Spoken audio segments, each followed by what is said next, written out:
ଚାରୁ ବ୍ରହ୍ମ ମୋରି ନୀଳାଚଳବାସୀ ଜଗନ୍ନାଥ ଦେବଭ୍ୟୋ ନମୋ ନମଃ। ପତ୍ରଂ ପୁଷ୍ପଂ ଫଲଂ ତୋୟଂ ୟୋ ମେ ଭକ୍ତ୍ୟା ପ୍ରୟଚ୍ଛତି ତଦହଂ ଭକ୍ତ୍ୟୁ ପ୍ରୟୁକ୍ତମସ୍ୟାମି ପ୍ରୟତାତ୍ମନଃ। ରେ ଅର୍ଜୁନ, ଯେ ନିମଗ୍ନ ଚିତ୍ତରେ, ମାନେ ଏଠାରେ ଦେଖନ୍ତୁ ଚିତ୍ତକୁ ନିମଗ୍ନ କରିବାକୁ ହେବ ଭଗବାନଙ୍କ ପାଖରେ ପହଞ୍ଚିବା ପାଇଁ। ତାପରେ ଯେଉଁ ସବୁ ଅର୍ଥାତ୍ ଫୁଲ ଫଳ ଜଳ ଯାହା ସବୁ ଦେବ ଭଗବାନ ନେବେ।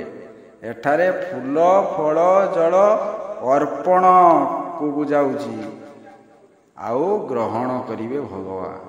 କିନ୍ତୁ ଏହା ଅର୍ପଣ ଓ ଗ୍ରହଣର ଯୋଗ ସ୍ଥାପନ କରୁଛି ଯୋଗସୂତ୍ର। ମାତ୍ର ନିମଗ୍ନ ଚିତ୍ତ ଗୁରୁତ୍ୱପୂର୍ଣ୍ଣ।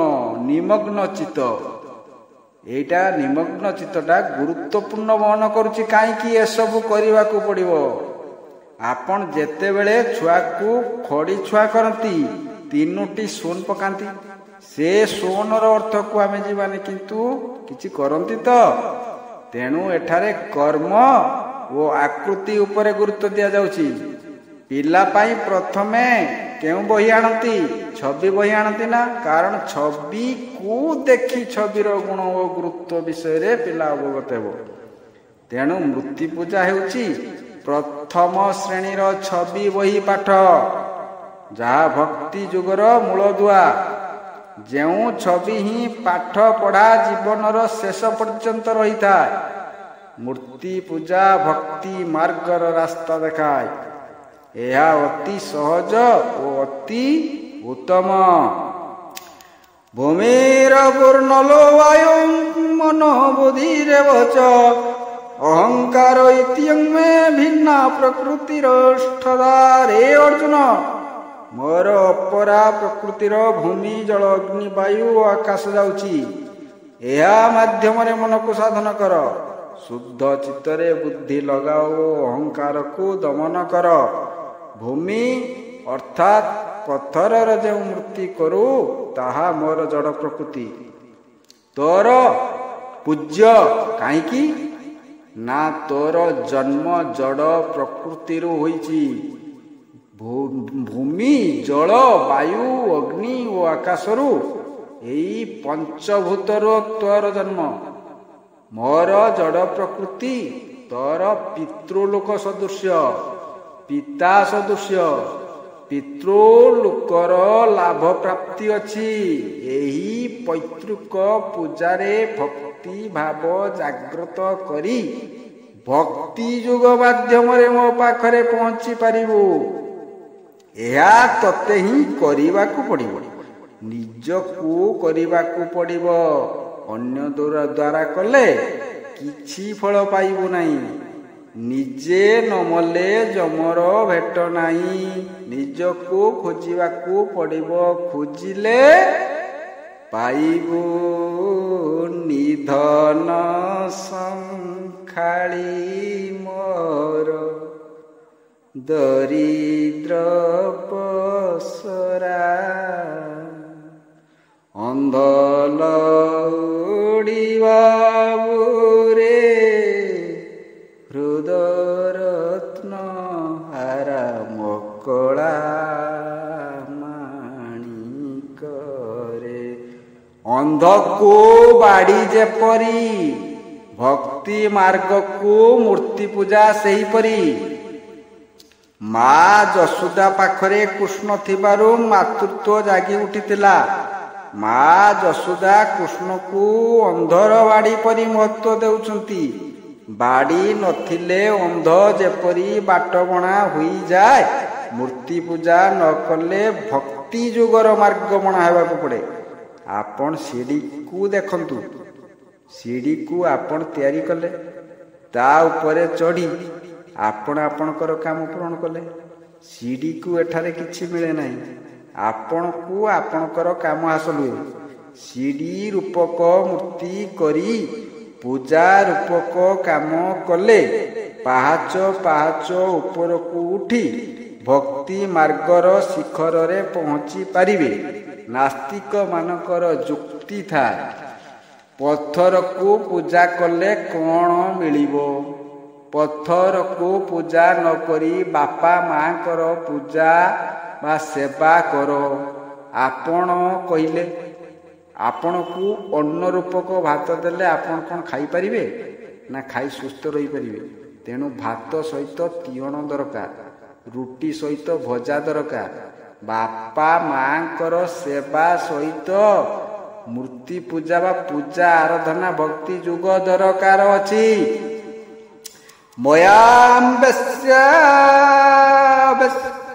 ମନୋୟେମାଂ ନିତ୍ୟମୁକ୍ତା ଉପାସତେ ଶ୍ରଦ୍ଧୟା ପରୟୋପତିଷ୍ଠ ମେ ୟୁକ୍ତତମ ମତା।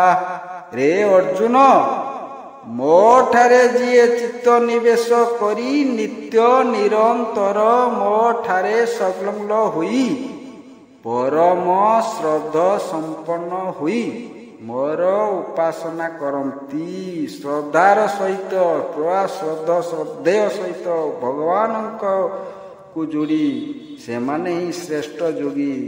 ଚିତ୍ତ ଶୁଦ୍ଧି ସହିତ ଯୋଡ଼ିଲେ ଯୋଗୀ।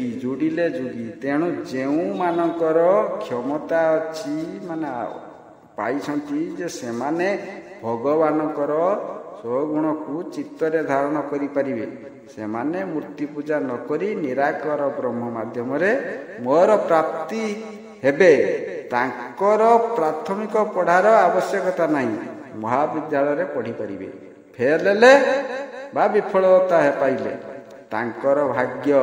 ତେଣୁ ପ୍ରଥମରୁ ଆମେ ସିଡ଼ି ପରେ ସିଡ଼ି ଚଢ଼ିବା ଏବଂ ମୂର୍ତ୍ତି ପୂଜା ଓ ଭକ୍ତି ଯୋଗ ମାଧ୍ୟମରେ ଭଗବାନଙ୍କୁ ଆପଣେଇବାକୁ ଚେଷ୍ଟା କରିବା।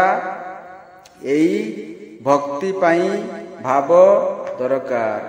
ଏହି ଭାବ ଉପରେ ଆସନ୍ତୁ ଶୁଣିବା ଏକ ଭଜନ। ରଚନା ରବୀନ୍ଦ୍ର ପୁଲ୍ଲାରୀ। ଆସିଅଛି କାଳିଆରେ ଯିବିନି ମୁହିଁ, ତୋ ପାଖରେ ବସିଥିବି ତୋ ମୁହଁ ଚାହିଁ, ଗାଇବି ଗୀତ ଗୋବିନ୍ଦ ଶୁଣିବୁ ତୁହି, ନାଚିବି ମୁଁ ଦେବଦାସୀ ଦେଖିବୁ ତୁହି। ଯଦି ତୋର ପଣ୍ଡା ମାନେ ଦେବେ ଘୋଡ଼େଇ, କି ଭାବ ଲଗେଇବୁ ରେ ଦେଖିବି ମୁହିଁ। ଆସିଅଛି କାଳିଆରେ ଯିବିନି ମୁହିଁ, ତୋ ପାଖରେ ବସିଥିବି ତୋ ମୁହଁ ଚାହିଁ, ବୋଲୁଥିବି ଦିନ ରାତି ତୋ ନେତ ଚାହିଁ,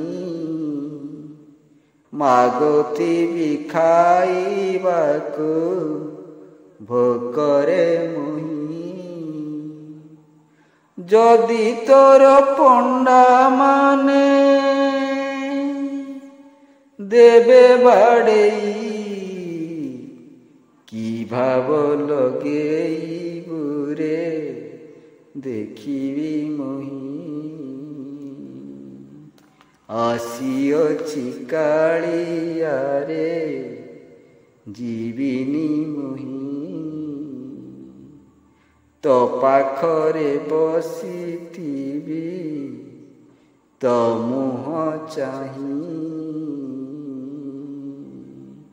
ଗାଉଥିବି କେତେ ଗୀତ ଭାବକୁ ଲଗାଇ, ଚାହୁଁଥିବେ କେତେ ଲୋକ ପାଗଳା କହି। ଯଦି କେହି ଆସି ମୋତେ ନେବ ଉଠାଇ, କି ଭାବ ଲଗେଇବୁ ରେ ଦେଖିବି ମୁହିଁ। ଆସିଅଛି କାଳିଆରେ ଯିବିନି ମୁହିଁ। ତୋ ପାଖରେ ବସିଥିବି ତୋ ମୁହଁ ଚାହିଁ। ରଥରେ ଦେଖି ତତେ ନାଚିବି ମୁହିଁ। ଭାବ ଆସିଲେ ତୋ ପାଖେ ଯିବି ଗଡ଼େଇ। ଯଦି କେହି ଘାଣ୍ଟି ଦେବ ଯିବି ମୁଁ ତରି। କି ଭାବ ଲଗେଇବୁ ରେ ଦେଖିବି ମୁହିଁ।